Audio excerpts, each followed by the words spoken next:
আমি এই দেশে জন্মগ্রহণ করেছি, বাংলাদেশকেও আমি ভালোবাসি, অন্যান্য পৃথিবীর সব দেশকেই ভালোবাসি যারা মানবিক। বাংলাদেশের ব্যাপার নিয়ে আমরা খুবই চিন্তিত ছিলাম, কারণ আমাদের বর্ডার কান্ট্রি বলে। যখন নেপালে ঘটনা হয় সেটা নিয়েও আমরা চিন্তিত ছিলাম। মণিপুরে যখন হয়, মণিপুরও আজও জ্বলছে। নর্থ ইস্টার্ন, আমাদের বর্ডারের রাজ্যগুলো ভালো থাকলে আমরা ভালো থাকি। অনুপ্রবেশকারী কটা রোহিঙ্গা খুঁজে পেলেন? বিহারেও বলেছিলেন অনুপ্রবেশকারী। কটা বাংলাদেশি খুঁজে পেলেন? কিন্তু বেশি বাড়াবাড়ি করলে আমি বলে দেবো আপনারা কাকে কাকে শেল্টার দিয়েছেন।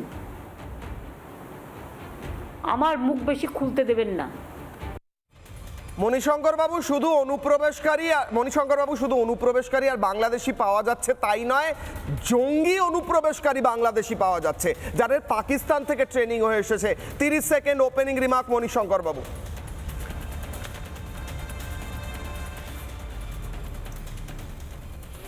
দেখুন, পলিটিক্যাল মানে মতবাদ, ইডিওলজি বিভিন্ন রাজনৈতিক দলের বিভিন্ন রকম থাকতে পারে, কিন্তু যখন একটা ন্যাশনাল সিকিউরিটির কোশ্চেন আসবে তখন রাজ্য সরকার এবং কেন্দ্রীয় সরকার ফেডারেল স্ট্রাকচারে দুজনেরই দায়িত্ব আছে আমাদের কিভাবে দেশটাকে সুরক্ষিত রাখবো।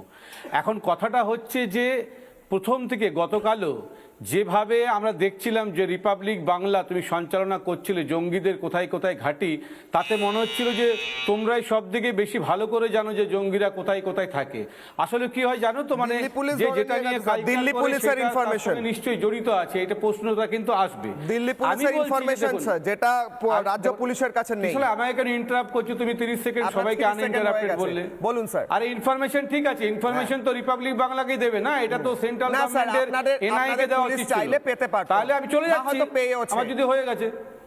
আমি বলছি যে আমি না না তাহলে তুমি ডাকবে না, প্লিজ আমাদেরকে ডাকো কেন? তোমার যে যখনই দেখবে তোমার বিরুদ্ধে কথা বলছে, আমার 30 সেকেন্ড হয়ে গেছে, আমাকে আপনি কেন কথা বলছেন? এগুলো করো না প্লিজ, তাহলে তোমাদের নিরপেক্ষতার আরো তলানিতে যাবে। আমার বিরুদ্ধে কথা বলার আমি বলছি যে central government of India possesses এক্সটেনশিপ। আরে ভাই তুমি তো এমন ভাবে কথা বলছো যে তোমরাই জঙ্গিদের সঙ্গে আদান প্রদান করো, সেইভাবেই তো কথা বলছো। তুমি তো নিরপেক্ষ ভাবে কথা বলছো না। রেগে যাচ্ছেন কেন? জঙ্গিদের বিরুদ্ধে প্রশ্ন করলে তুমি তাহলে ইনফরমেশনগুলো দাও। আচ্ছা উনি বলেন, আনইন্টারাপ্টেড বলেন, আনইন্টারাপ্টেড বলুন স্যার। কিন্তু আপনি রেগে যাচ্ছেন কেন জঙ্গিদের প্রশ্ন করলে? কোনো প্রশ্ন নেই, আমি বলছি চিৎকার চেঁচামেচি নয়, আমি বলছি central government of India possesses extensive legally mandate powers to protect national security। আচ্ছা বলো তো 1967-এ ইউপিএ অ্যাক্ট হয়েছিল, ইউএপিএ, তাহলে 1967 এই ধরনের প্রবলেম হতো বলেই তো হয়েছিল। 355 কনস্টিটিউশন অফ ইন্ডিয়া নিশ্চয়ই 2011 সালের পরে হয়নি, এই প্রবলেমগুলো হতো বলেই তবেই হয়েছিল। আচ্ছা তুমি বলো যে এনআইএ অ্যাক্ট 2008, এটা নিশ্চয়ই 11 সালের আগে হয়েছিল, এই প্রবলেমগুলো ছিল বলে হয়েছিল। এই আইনগুলোকে কেন কাজে লাগাবে না সেন্ট্রাল গভর্নমেন্ট?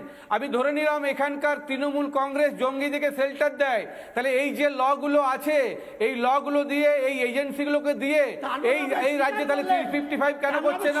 আচ্ছা উনি তো আনইন্টারাপ্টেড বললেন মতো পরিস্থিতি স্যার, আপনি তো বললেন। আমি কাউকে উত্তর দিতে চাই, আমি আপনার কাছেই আসছি, আমি ডিবেট ওপেন আপ করছি। এবার যে কেউ ইন্টারাপ্ট করতে পারবে, কারণ ভুল কথা বলে তো থামাতে হবে।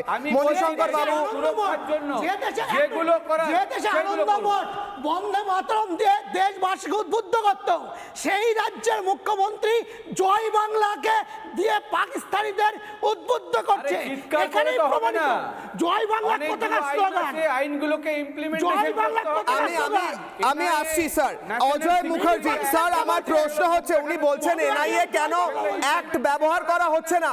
এনআইএ দিতে গেলে রাজ্য সরকার চলে যায় হাইকোর্টে, সুপ্রিম কোর্টে, যে এনআইএ চাই না এ রাজ্যে এনআইএ এর বিরোধিতা হয়, এ রাজ্যের কেন্দ্রীয় এজেন্সির বিরোধিতা হয়। মমতা বন্দ্যোপাধ্যায় বলেন বিএসএফ দেখলে হাতা খুন্তি নিয়ে তেড়ে যান, তাহলে কিভাবে কেন্দ্রীয় এজেন্সি এই ক্ষেত্রে ইন্টারোগেট করবে?